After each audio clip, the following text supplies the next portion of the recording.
4 number যেটা point সেটা হচ্ছে গিয়ে যে সন্তানের বাইরে বাবা মার একটা জীবন থাকা খুবই জরুরি। এটা বেশি সত্যি হচ্ছে গিয়ে ফুল টাইম মাদারদের জন্য বা হাউসওয়াইফদের জন্য।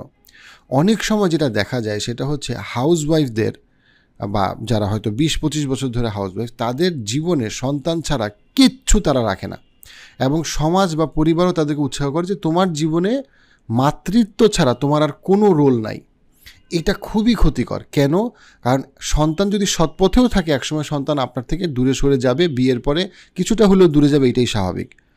এবং সন্তান যদি অসৎ পথে যায় তাহলে তো সেটা আরও বেশি সত্যি।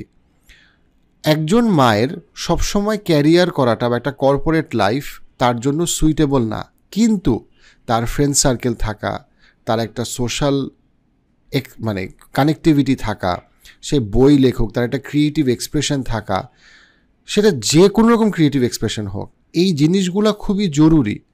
অনেক ক্ষেত্রে মারা যখন শুধুমাত্র প্রায় 20-30 বছর ধরে শুধুমাত্র প্যারেন্টিং করে আর কিচ্ছু না করে, এটাই তার ডিপ্রেশনের একটা বড় কারণ হয়।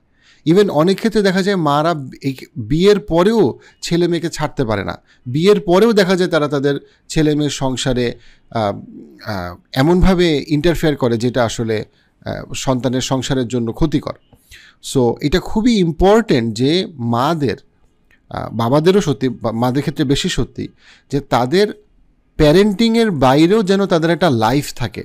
রাইট, অবশ্যই প্যারেন্টিং একটা প্রায়োরিটি, বাট প্যারেন্টিংয়ের বাইরে একটা মানুষের একটা জীবন থাকা খুব জরুরি। কারণ এই সন্তান সৎ হোক অথবা অসৎ হোক, আপনার সন্তানের বাইরে বা আপনার পিতৃত্ব মাতৃত্বর বাইরেও আপনার একটা জীবন আছে, এবং সেই জীবনটাও আপনার এনজয় করা উচিত, সেই জীবনটাও আপনার জন্য দরকার।